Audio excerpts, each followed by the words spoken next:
Good morning, everyone. My name is Dr. Peter A. James, and I would like to welcome you to the Think and Grow Rich MasterMind show. We have a very special show for you today. Another very special guest who is no stranger to the Think and Grow Rich Mastermind template or the book overall by Napoleon Hill, which we dive into every single week. We dive into a principle, we dive into a chapter.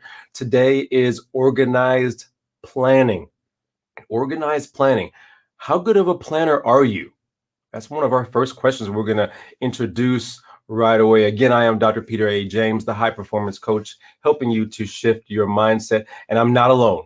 I am not alone this morning, never am. I have some distinguished angels who are here with me, and we will bring them onto the screen right now for you. None other than the leadership strategist, Galen Bingham. Galen, good morning to you, sir. Good morning. Good morning. Boy, this is going to be a good one. It I is. feel it. I feel it deep down. How are you doing, sir? Tell us about yourself real quick. Fantastic. So, certified executive coach, work for some of the largest brands on the planet, and now I'm focused on helping leaders bake permanent success into their work and life. This is going to be a great conversation for two reasons. Number one, we're going to be talking about organized planning, and organized planning is one of those things that no one likes to do. Very few people enjoy planning, taking the time. I'll tell you right now, I'd rather just jump into doing. But every time I jump into doing, I'm not as successful as when I've taken time to actually think about what it is that I want to do.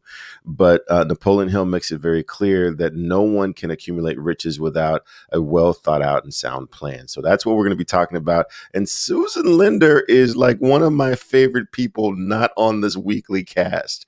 So she's going to bring a lot of energy. And if you are not motivated, energized, and ready to get after it after this show, then you might want to go to the doctor and check your pulse because she's going to bring a lot of energy here. So I can't wait to jump in. You teased Susan already. Good stuff. I'm excited to dive into her background a little bit, dive into this chapter on organized planning. You're right. We don't like to do it, but we always wind up having to go back to do it. So let's bring in someone who is very good at this organized planning thing, the master builder, Ann McNeil. Good morning to you. How are you doing? Awesome, awesome, awesome. And I like what Galen said as he introduced himself. So I'm going to switch up this morning. Hi, my name is Ann McNeil, and I am a certified coach with the Napoleon Hill Foundation, teaching these principles and helping you to think and grow richer. And I'm very excited this morning to talk about organized planning with a good friend, Susan Lindner.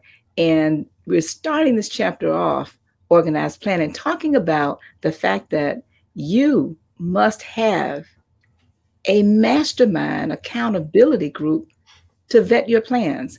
So, with that thought in mind, Peter, we're ready to get started.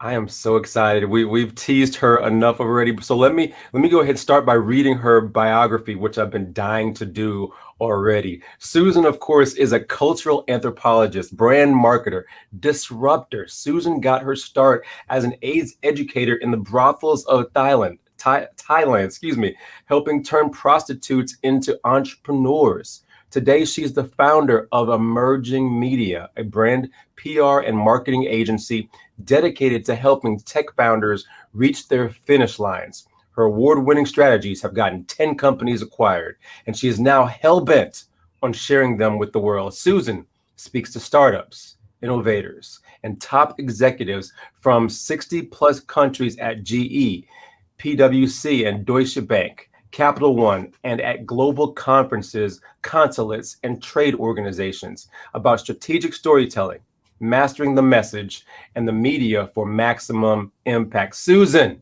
good morning to you. How are you doing today? It is an early morning for me, and I'm excited to dive in and get started. Good stuff. Susan, I read your background, which is so interesting. Tell us a little bit about yourself. You're no stranger to this book, you're no stranger to us by any means, but also tell us how you got introduced to Think and Grow Rich, if you don't mind. This was the happiest accident of my life. I was at Influence, the incredible global conference of speakers at the National Speakers Association. And it was the affinity group day. I was walking through the halls of Influence and I was going to all the different groups. You know, within the National Speakers Association, there's a group for veterans, for people who are disabled, for former athletes, power women of the NSA, the LGBTQ community, even the XY younger folks, all of them. Till about 7:30, 8 o'clock, I was walking down the hallway and I heard this loud laughing, conversating going on. It was nothing like any of the other rooms that I had been in that day. And I turned a corner and turned left, and there was the Black National Speakers Association. And the conversation that was going on that stage and the people who were in the audience, I just walked in and sat down and I was like, I found my tribe. This is where I feel comfortable. This is where I want to be. And a woman came up to me and said, would you like to join the MasterMind? And I thought, whatever it is that extends the energy of this room as I leave it, I'm going to join it. I didn't know what it was. I said, yes. How much was it? She told me. I said, yes, sign me up. And with that, I was introduced to a whole world of concepts that I had never heard of before. I did not know what a mastermind was. And I found myself on a 10-week cycle and probably the best diet that I had ever been on, drinking in this book every day for 10 weeks until it became part of my cellular level. And that's how I came to find Think and Grow Rich. It was through my fellow speakers and the Black National Speakers Association. Good stuff. Good stuff. Loving the story. Loving, of course. Look, you ran into Ann McNeil. You ran into, of course, and she hooked you in, obviously. And yep, the rest is history for sure, as well. You do so many things. You've done so many things in life already. And today we're diving into organized planning. So we're going to come back a little bit and talk to you more about how organized planning specifically, since we're diving into this chapter, has allowed you to be successful, but also allows you to continue to plan what your future is going to look like, if you don't mind. But before we do that, we're going to take a look at these chapters overall. And Galen, I want to bring you in to and maybe tee up a little bit these principles that we love so much from Napoleon Hill. Yeah, one of the things that we talk about a lot is the fact that each of these concepts by themselves are really, really powerful. I mean, you can build an entire life improvement plan just by focusing on any one of these. But the real brilliance is the fact that it's part of a system. It's part of a formula. And once you start getting into them, they actually stack on top of each other. That as you learn the principles later in the concept, the ones earlier tend to make more sense and bring on more power. And there's a circular multiplying effect that happens. So as you take a listen to this video and take in all of the concept, all of the principles, think about how they build on one another. And then you might have a even better appreciation for what Susan is going to be sharing with us today. Number 1 is desire. Napoleon Hill said that everything starts with a burning desire, a compelling reason for doing what it is we do. Step 2 is faith, having belief in our ability to attain that which we desire. Step 3 is what we call autosuggestion. Autosuggestion simply means being very intentional about the things that we are pouring into our thoughts, into our brains, and into our consciousness. Our brains, our minds will receive everything automatically, but we have to work extra hard to make sure that the positive things are what we are feeding ourselves, because those positive thoughts are going to turn into positive actions. Step number 4 is specialized knowledge. No one person knows everything, even about whatever their particular area of expertise might be. And the value of the MasterMind principle is using the specialized knowledge of other people. Step number 5 is imagination, the workshop of the mind. Everything starts with our imagination and our thoughts. the burning desire to transform those thoughts into our reality. In order to do that, we have to take a look at step 6, which is organized planning. That is how we crystallize our desire into action, organizing ourselves. Having the thought and not acting on the thought isn't going to get us anywhere. We have the thought, we go through the organized planning to transform that thought into action. Step number 7 is decision. What Napoleon Hill said is the mastery of procrastination. Napoleon Hill said that the antidote to procrastination is simply to make a decision and then move on that decision. Step 8 is persistence. We have to have a sustained effort which is induced by our faith in order to achieve our goals. One of Napoleon Hill's books I love, even the title, 3 Feet from Gold. Those people who became rich during the gold rush in the wild, wild west days didn't do that because they were necessarily smarter or had better information than anyone else. It's because they stayed just a little bit longer.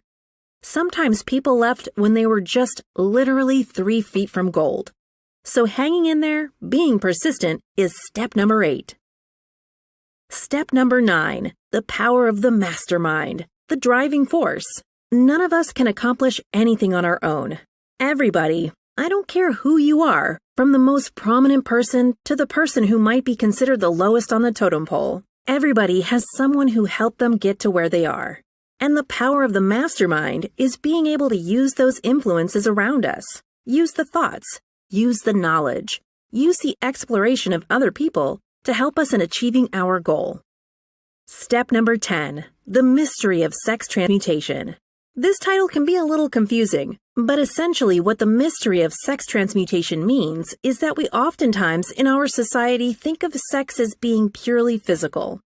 It is absolutely physical, but what Napoleon Hill teaches us is that sex also has an emotional element, and that sex is the strongest of our desires. That if we can take our sexual energy, transform that into positive, creative influences, it can propel us to new heights. And so we spend quite a bit of time talking about the mystery of step 10, which is sex transmutation. Step number 11 is the subconscious mind, which Napoleon Hill tells us is the connecting leap between our human mind and the infinite intelligence, the source of all thought, the source of all creativity. Conscious mind, we spent some time talking about how we use that through the influence of autosuggestion and what we're feeding into our mind. Step number 12, which is the brain, the broadcasting and receiving station of thought. Final step number 13, the sixth sense, the door to the temple of wisdom. This is the final step through which infinite intelligence may and will communicate voluntarily without any effort from or demands by the individual. The principle is the apex of the philosophy. It can be assimilated, understood, and applied only by first mastering the other 12 principles. Good stuff. Those are the 13 steps. If you have never opened up this great book, Think and Grow Rich by Napoleon Hill, now is the time to be able to do so. We will definitely provide a link in the chat, whether it's on Facebook or on YouTube, for you to be able to purchase that sooner rather than later, of course. And of course, those 13 steps are the backbone of this entire book overall. We want to make sure that we acknowledge everyone who is listening in today. See you all on Facebook and YouTube. We see Aaliyah. I see Tashana, Miss Ruby. Good morning to you all. Thank you so much. Please let us know if you have any comments. If you have any specific questions of Susan this morning, great opportunity to be able to dive in as we are getting ready to dive in on Susan. So Susan, we want to bring you back up and chat with you a little bit about your background, which I think is so robust as you've worked with entrepreneurs and startups in the past. So tell us a little bit about that, the success that you've had, and then we're later going to bring in and see how this book, Think and Grow Rich, and this mastermind principle has also even catapulted you maybe to newer heights. So give us a little bit about your background, if you could. Sure. So I have to start by saying I think I was one of the most reluctant entrepreneurs I had ever met.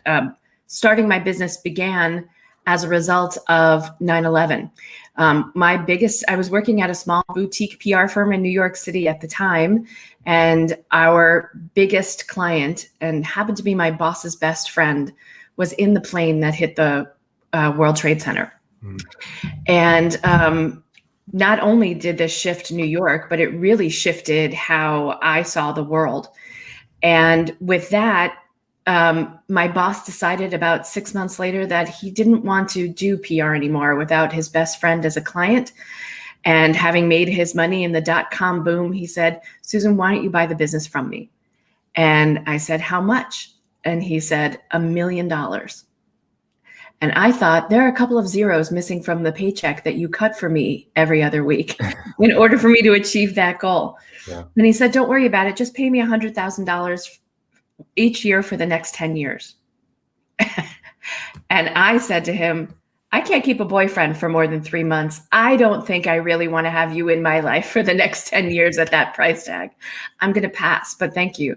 And with that, I talked to my clients and said, "How can I help you find a new agency?" And they said, "Why don't you open your own firm and we'll follow you?" And with that, I started my agency out of my 5th floor walk-up apartment in New York City, hiring my intern as my new vice president of sales. And which was great because she was far smarter than me. And away we went. And that was in 2002. So I'm coming up on 20 years of running my own agency now. And I had always begun working with startups, helping them tell their stories around innovation to the press, to investors and acquirers. And over the last 5 years, I started speaking at large conferences. And it struck me that the people who came to the podium to speak with me after were those who worked in giant corporations and said, "How do I get my business to sound like what you're advising these startups to do?" And I just kind of laughed because I thought, all of these startups want to sound like GE and PwC and Capital One. And here are these guys coming up to me and going, "How do we turn my battleship into a speedboat? How do I turn that innovation question around?"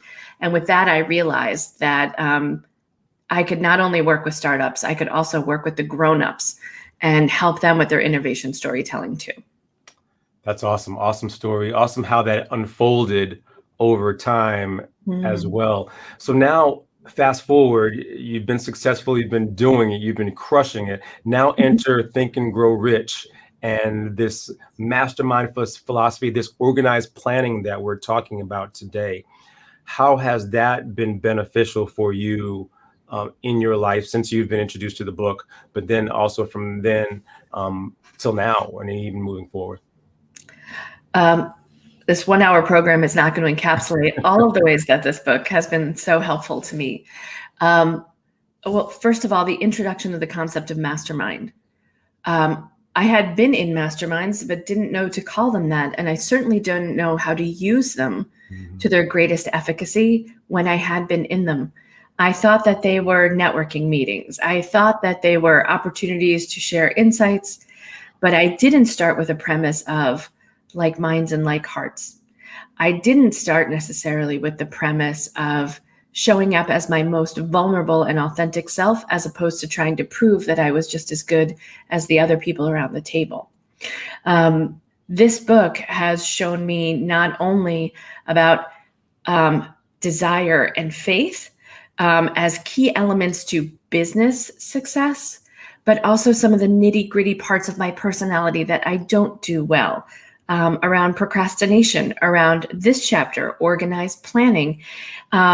And then finally, the largest aha, which is how we as humans fundamentally connect to universal intelligence in order to do what we do in flow with the universe, rather than always being in the grind, in the fight. In Spanish, you might say en la brega, always kind of moving in this grinding way, as opposed to allowing the universe to work through you with ease. And that was a big shift for me too. Yeah, thank you so much for saying that, because I know historically, when people have said to me, "Hey, how are you, Peter?" I say, "I'm out here grinding, I'm out here hustling." I don't use that anymore because of what you just described there, Susan.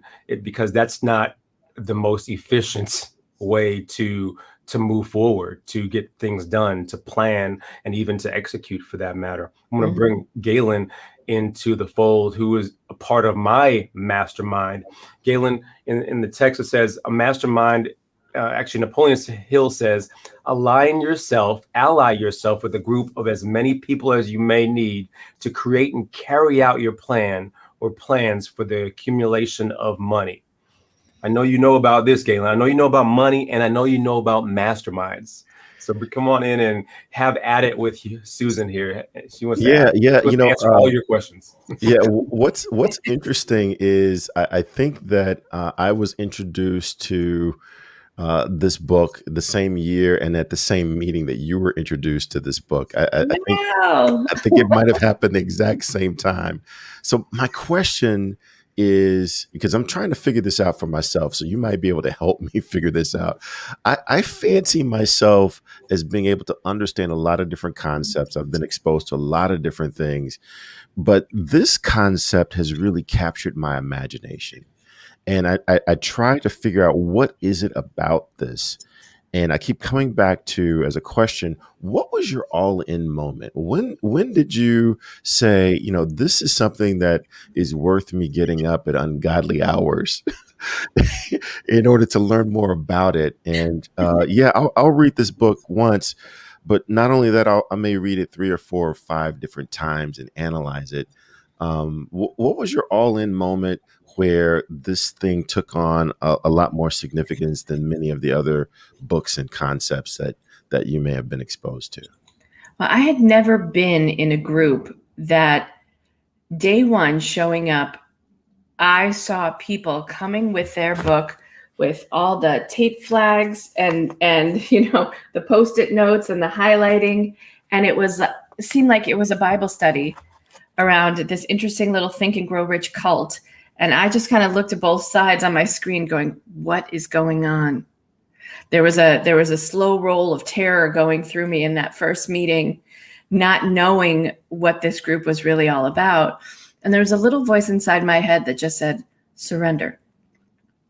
And as I heard the stories of people unfolding around me of what they had accomplished with this book, it was to stop my ego from blocking whatever was going to happen and say, just try. Just try.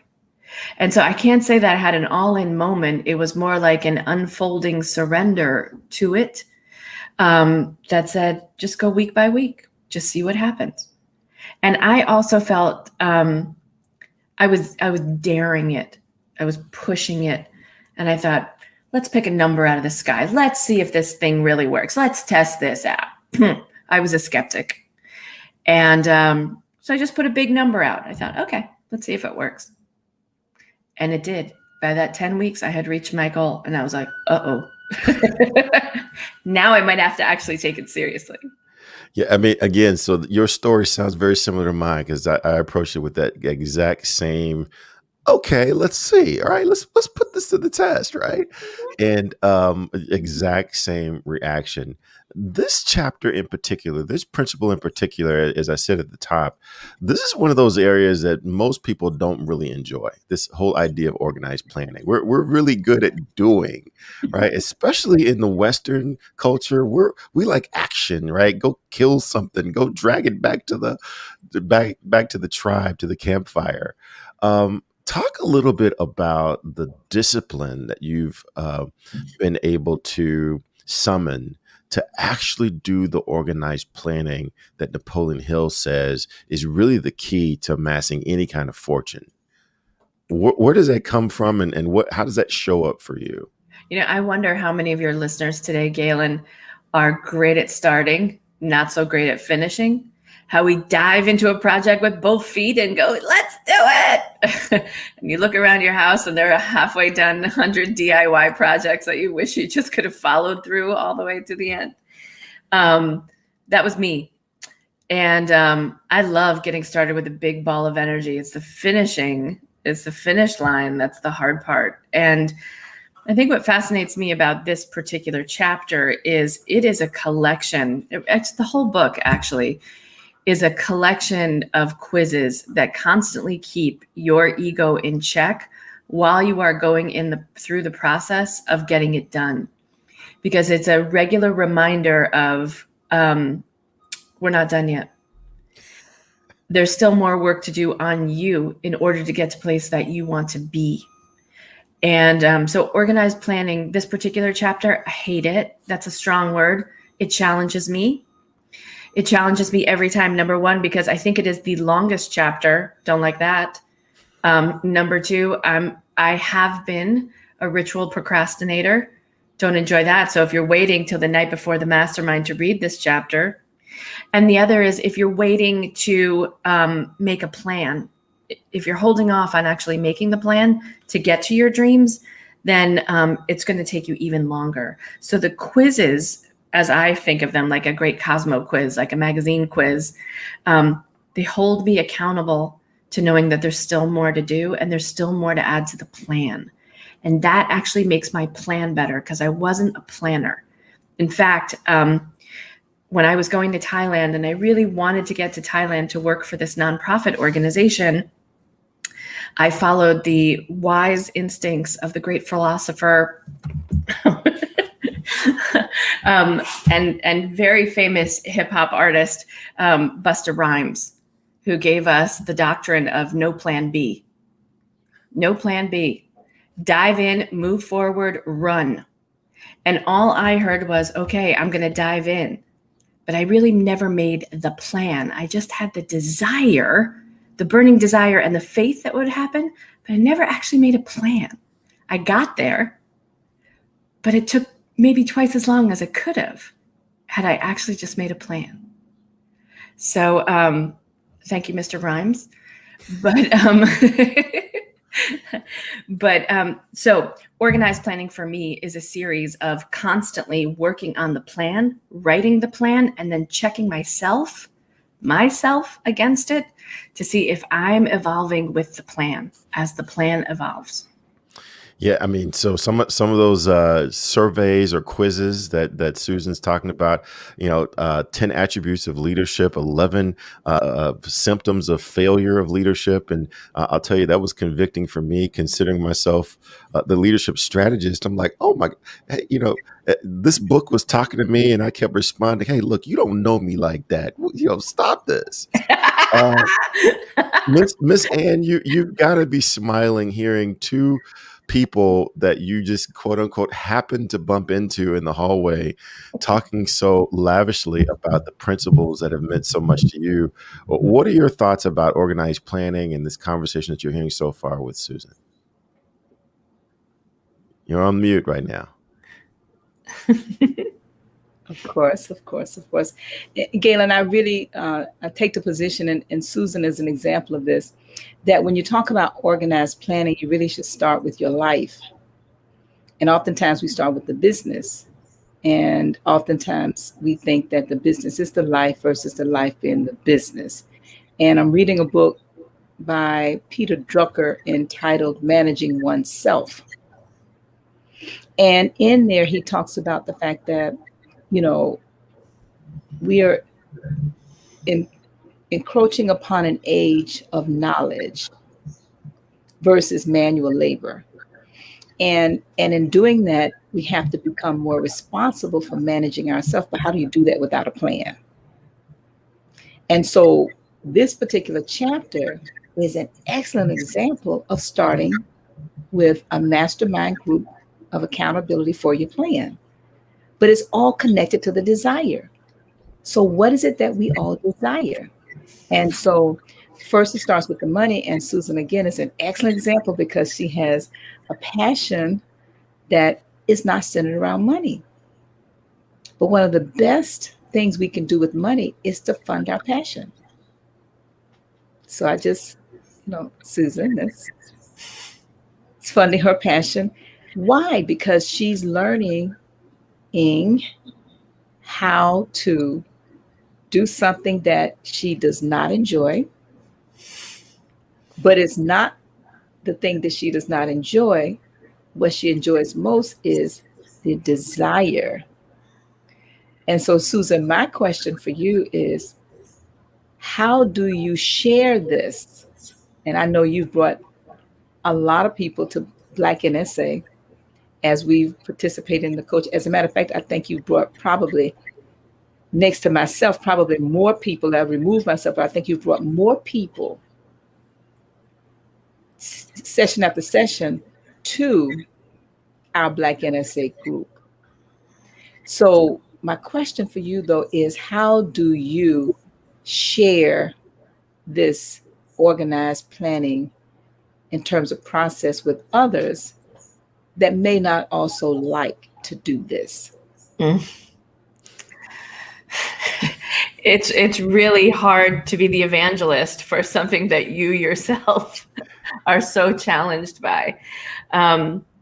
For me, this chapter, and for those of us who, live the book on a regular basis, page 133 is take inventory of yourself. Yes.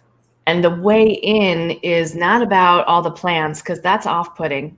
Sitting down with a pencil, trying to remember, trying to think of it exactly how you're going to get it done.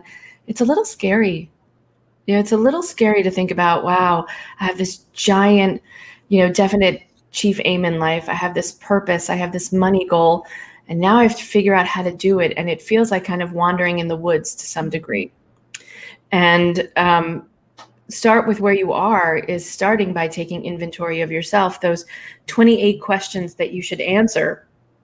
And when you realize that you're starting to stumble in certain places, or there are areas that need to be addressed, somehow it's strangely gratifying to hear Napoleon Hill call them out, to know them almost before you know them, because they are universal, and to feel that everybody has these obstacles in creating the plan.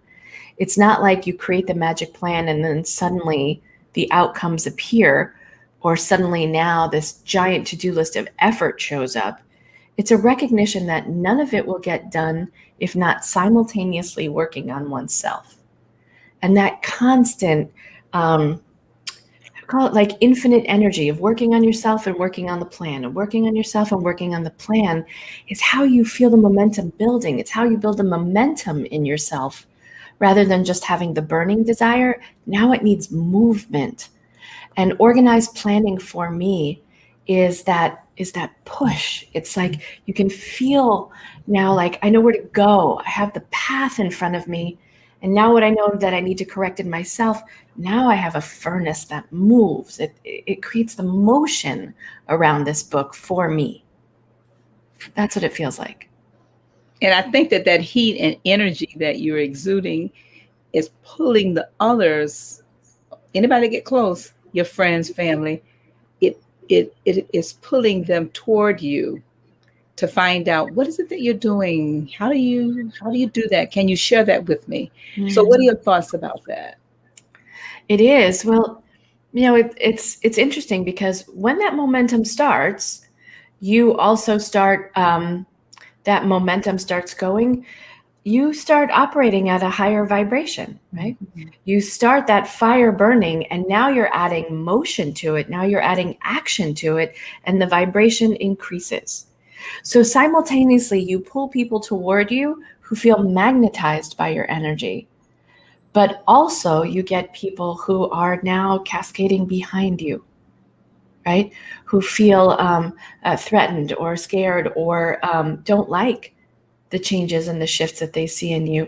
And those people start to kind of appear more in the rearview mirror as your motion and your energy increases. So while we hold on, we also have to learn to let go. Mm-hmm. And it's also, this quiz is letting go of bad habits. It's letting go of things that hinder your progress. But sometimes it's letting go of those folks who should not be at the table in your mastermind either. I think that's very interesting that you share that, because we talked earlier before the show started, and we talked about the self-analysis and the self-inventory. And we're going to talk a little bit later about that as we talk about our annual meeting. But I wanted to just, for our listeners and those who we are very thankful that you're joining us, we really want to encourage you to do some self-analysis and look at how many of these causes of failure, if you will, there's 30 of those. And when you take self-inventory, the questions she mentioned, some I just mentioned some of them. For example, have you delivered services to the greatest quantity and quality? There's a QQS formula. We'll talk about that on another show. But have you delivered service to the best quality and quantity that you can? And whether you have a job or a business, these are some questions that you really want to answer. Have you improved your personality? Have you been persistent in your endeavors towards your dreams and your goals? Do you have dreams and goals? So those are just some thoughts that we just like to encourage our listeners. Why don't you put in the chat some things that you might be thinking about, some things that you might need some help with. Napoleon Hill has shared with us, you really want to have an accountability group that's holding you closely to your desire. But that goes back to the first chapter. So I want to bring Susan back on, because what we're looking at doing is having, now I'm going to go to the conversation about, if you don't mind sharing. Now, this is not that other group. So we can talk about numbers. And I really want our listeners to have a vivid, clear picture of when you talk about, oh, I set this goal for this wild number, because you keep setting goals and you just posted something on social media so the world knows, so it's not like it's a secret. Can you share this last experience you just had? And by the way, how many of our mastermind groups have you? 7. 7. So for those of you that have only come once or twice or even 3 or 4 times, this is what it looks like when you decide to work on yourself with an accountability group and organized plan. But let's talk about the desire chapter 1, question number 1, how much money do you want? So can you share with us this last mastermind that you were getting? So we're still talking about organized plans for those of you that are listening. Because what is the plan without a desire for which you aspire to achieve? What's a plan without a desire for which you aspire to achieve? So I just want to make sure we're clear that if you have a dream or a goal, you need to have a plan. And if you have a plan, you need to have an accountability group to help vet your plans. So she has an accountability group that just helped her, number 1, have a desire, which was money, right? And then number 2, she had a plan. And then number 3, she had an accountability group to help her hit that. So let's talk about that before we start wrapping up the last mastermind we were in together. Yeah, and so I started this group and I thought, okay, it's time to really put the pedal to the metal. It's time to get serious. This was mastermind number 7 and lucky 7. And I thought, okay, let's go big. And so my goal was $150,000. And I had not dared to dream that big before. So it starts even with the desire to say it out loud, the ability to go, yes, please. I want that. I can get that. I deserve that. I can be that. And so I put that number out, and the mastermind is 10 weeks.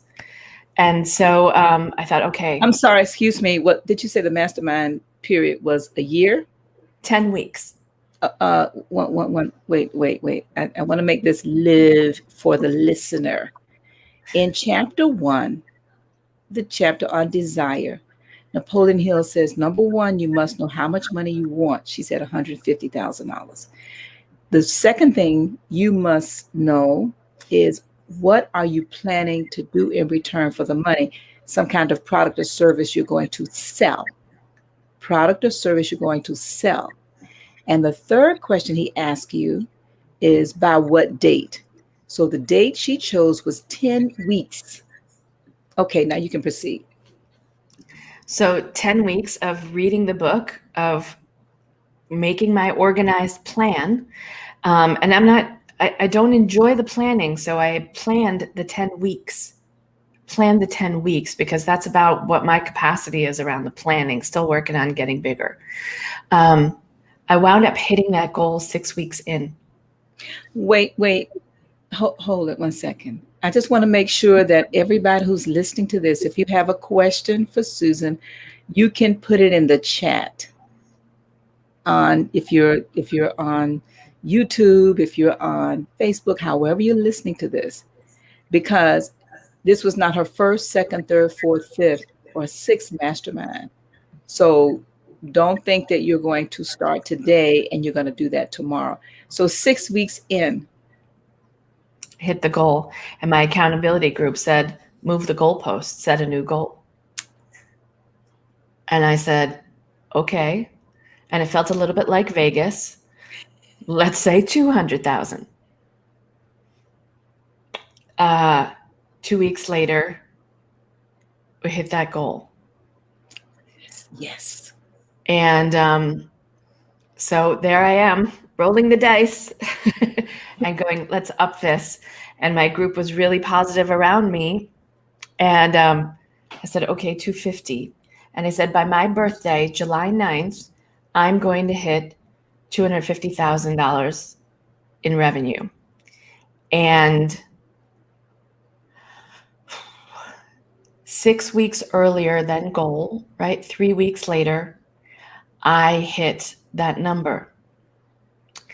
And I made a promise to myself that I was going to increase my goal now to $350,000, adding an extra $100,000 onto my goal by my birthday. And I could see it, Anne. I could see it just like in the affirmation. Part of this affirmation reads, I, Susan Lindner, will have in my possession $350,000. These funds will come to me in time and with ease from clients who desperately need my innovation storytelling content. My faith is so strong and my desire is so clear, I can already see this money in my online bank account. I rejoice with each ping of my email receiving a signed contract, and with each deposit to my account, I can see, smell, hear, and taste and feel the vibrations through the universe that act as a magnet to bring even more people, money, and resources to my aid. And I share one other piece of that, which is the reminder to me and to the universe. I receive these funds because I am operating at my highest and best purpose to serve, and will elevate that purpose to stay in flow with the universal intelligence that brought me here. And then the last piece of my affirmation is I am in an unfolding vision of the woman I wish to become, and I receive my divine plan with openness and with ease.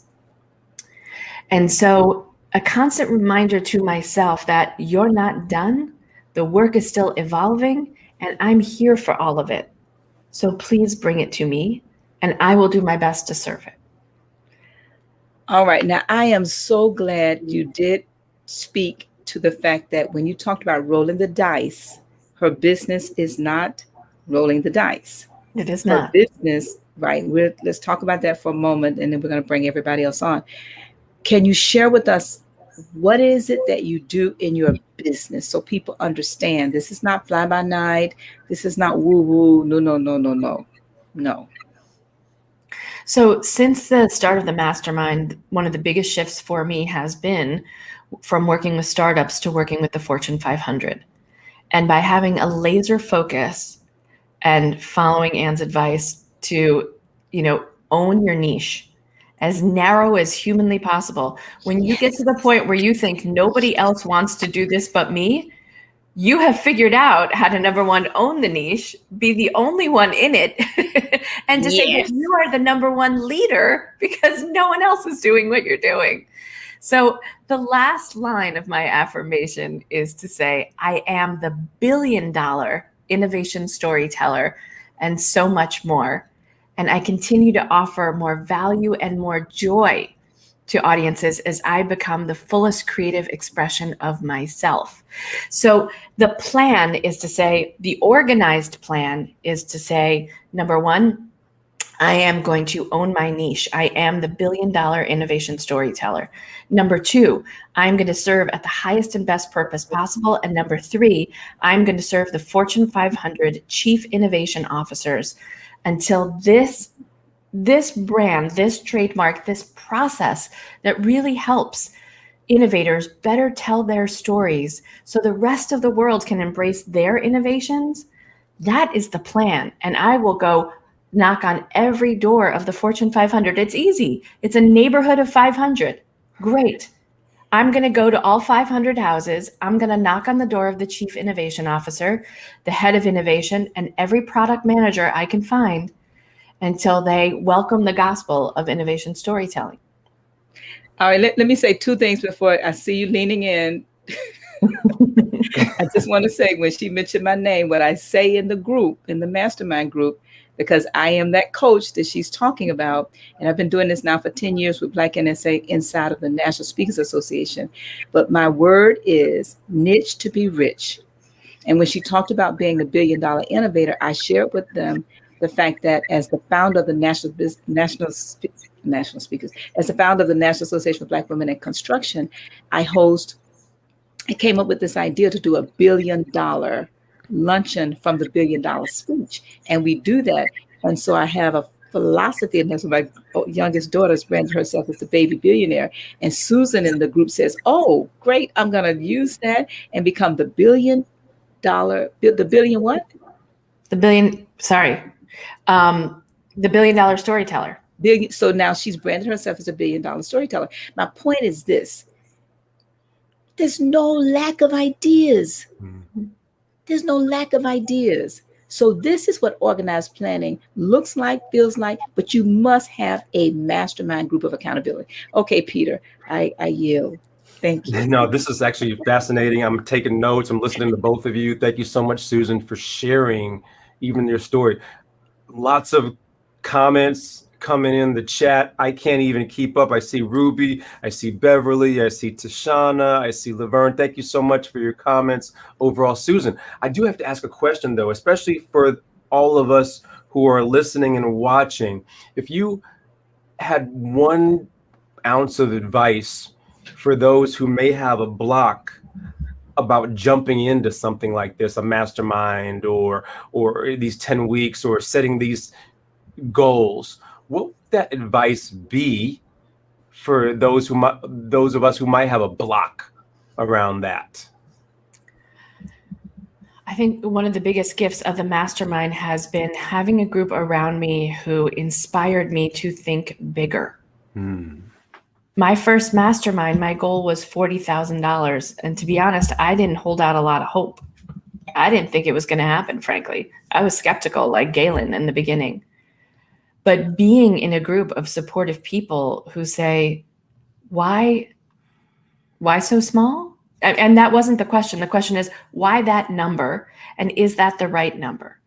And then using all the tools to build up one's confidence to go, not only could I hit it, but I can expand it. I think the mastermind is for people who, number 1, need support, but also need a vision that is bigger than themselves. And our vision, if you're spiritual in any way, our vision for ourselves can be so narrow and so insular. And then we free up a little bit more to spirit and we recognize there's so much more expansiveness there. The feeling of a mastermind is the recognition of each of our limitlessness. And the mastermind, when it's really working in flow, has a sensation of no limits to what one can accomplish. And it's funny because I just ordered this necklace and you can't see it. I think it's pretty small. I just had it made and I wear it very close to me. You wouldn't see it on most days, but it says limitless. And it's just a little reminder inside, close to my heart, that says, you're the only one who puts the limits on you. And the mastermind helps free you of your own limitations when you get to see how other people see you through a different lens of infinite possibility. Yeah, thank you so much for that, Susan. And really, and what I heard from Susan just a little while ago is that if planning is not your thing, dive into the mastermind, right? Where other people who may be around you can help you think, broaden your thinking. So that being said, Anne, tell us about a mastermind that you know about. Well, I am going to yield to Susan because on an annual basis, the International Mastermind Association hosts an annual meeting for your life. And this is for every area of your life. We're sitting here talking about one area of Susan's life. But there's so many other areas of her life that she has individuals who are holding her accountable for those areas also. But as a part of this phenomenal organization, which is a group for groups, International Mastermind is a group for groups. All right. And we bring our groups, whether they're family, friends, or whoever they are, together once a year at our annual meeting. And it's going to be held on January the 7th and 8th at the Embassy Suites in Boca Raton. This is January 7th and 8th, 2020. But because Susan has attended, I'm going to yield to her and ask her if she would share her experience. I'm going to, first of all, excuse me, I'm going to ask everybody who's listening, please go to the website, internationalmasterminders.com, and register. And keep saying that. So when the price jumps, don't complain, don't wane, don't, oh, you had half of the year. This is June. And I'm going to keep saying, register now, even if you decide not to come. Hold your space because space is limited, especially with COVID. And these hotels are blocking in certain numbers and no one else is able to come in, even though things are lightening up. So, Susan, can you share with us your International Mastermind annual meeting experience? Right. So put this down as part of your organized plan to go to the mastermind. I think it's one of the best ways to jumpstart the year because it gets you thinking holistically about your life. And the other part of it is there's work to be done before you get there. There is some contemplative thinking that needs to happen before, where you look at, and correct me if I'm wrong, I believe it's 9 areas of your life. 10. 10, excuse me, Yes. that range from finance to health to relationships to community to investing and to your business, and not to mention the relationships in your life, the people around you. And so to stop for a minute and stop the relentlessness, sometimes it feels like, of just earning and growing and so forth, and looking around you at the other areas of your life that need balance or that need attention or hyper focus in the next year, this is the place to do that. The environment is one of incredible inspiration. I loved being around the other individuals and families that were there together with the one sole purpose, which was improving their lives. And it's rare that you get to be in a room where the energy is about self-development, growth development, and then even growth for one's community, those civic goals that we have, the spiritual goals that we have, where it can all be expressed in one point. And I think I was most moved by the people who had been doing this work that almost come to you like gurus sitting at your table. You're sitting at a banquet table and suddenly you realize someone has a binder that's this thick of all of the goals that they have achieved over the last 10, 20, 30 years.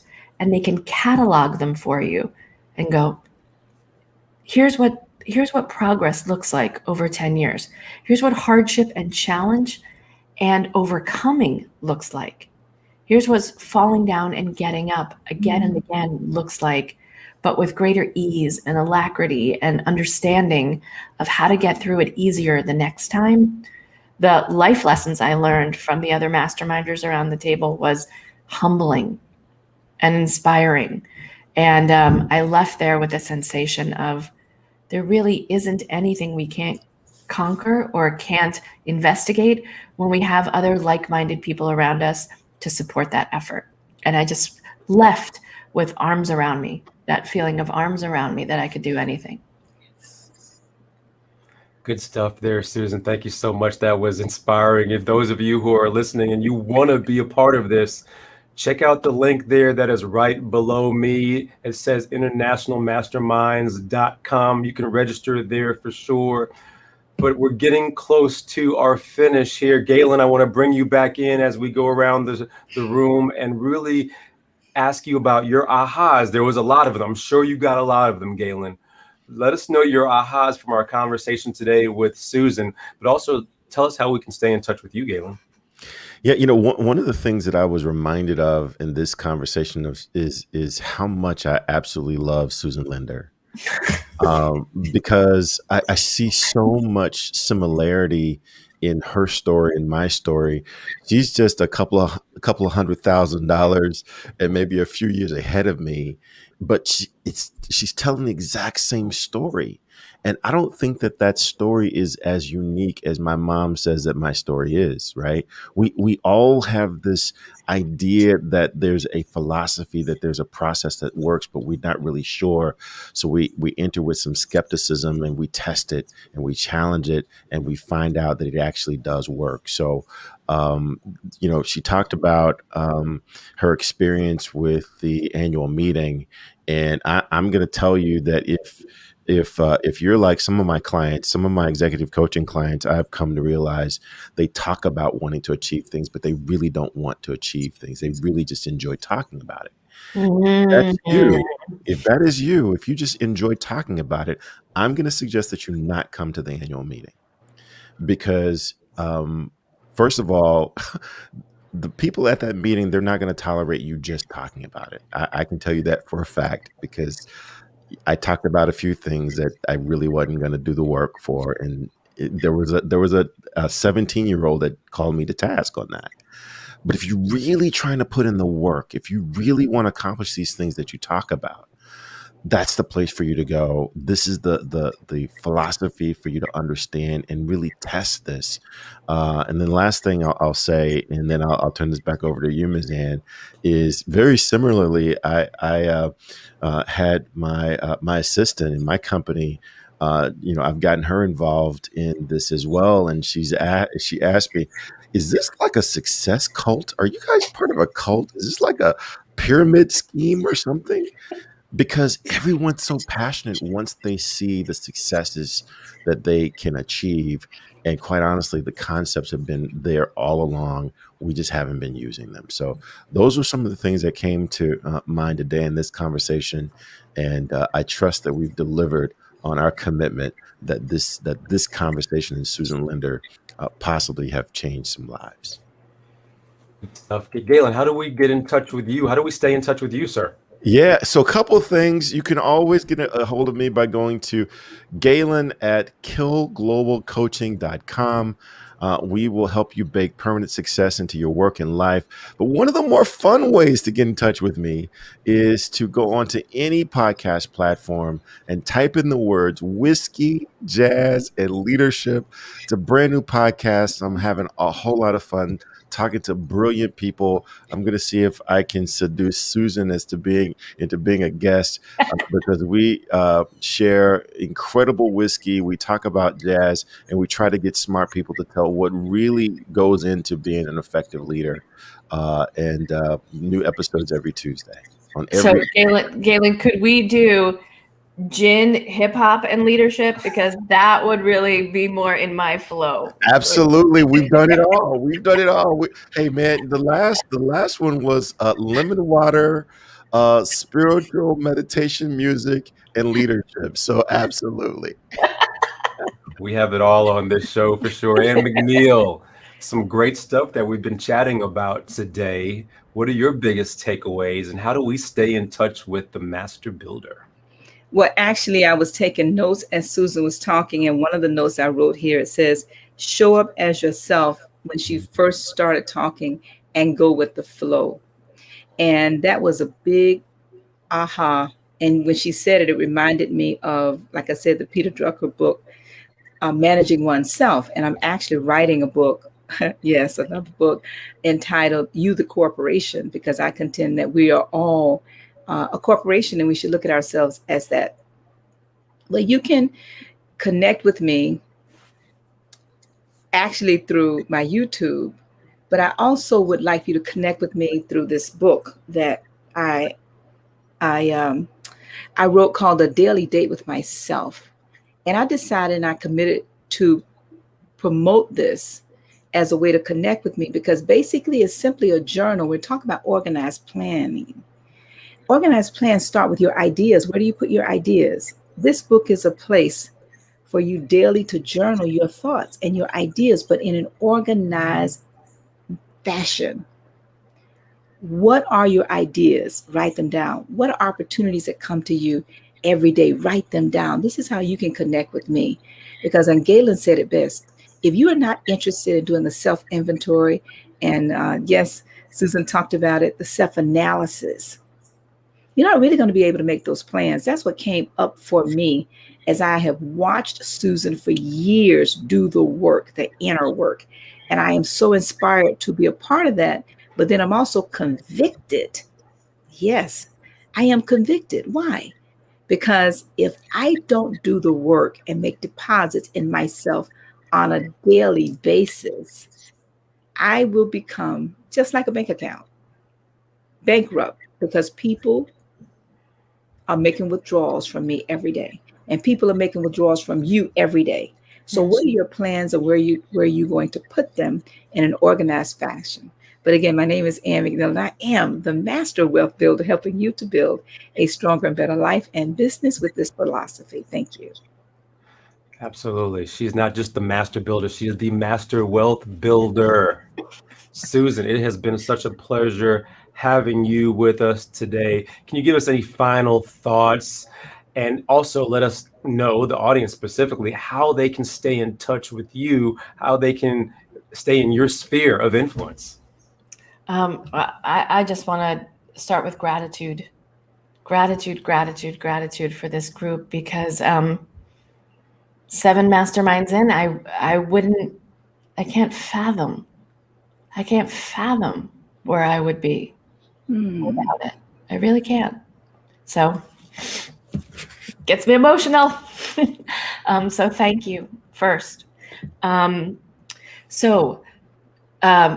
Final thoughts is, mastermind, please find yourself a mastermind. You don't have to, and I guess Napoleon Hill would argue that you cannot do it alone. Even if you are envisioning your mastermind of the greatest minds of the world who would be there to support you and guide you and give you the specialized knowledge that you need, find the people or manifest the people in your life that will bring you the knowledge that you need to get there. You are not in it alone. You never have to be in it alone. And there are people around you who are dying to share what they know to see to your greatest success.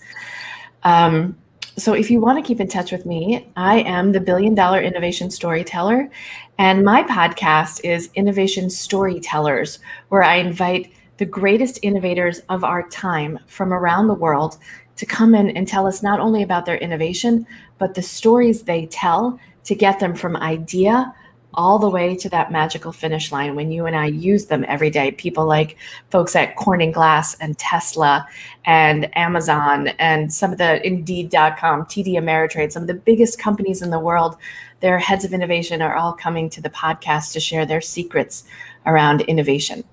And that's Innovation Storytellers, wherever you can find a podcast. And then my book will be coming out this fall called Innovation Storytelling. And it's the blueprint for how to get the resources, the runway, and the recognition that you deserve. And that will be, coming out this fall. And you can check it all out on susanlinder.com/podcast, maybe the easiest way to find it. Good stuff. I hope everyone heard that. susanlinder.com/podcast.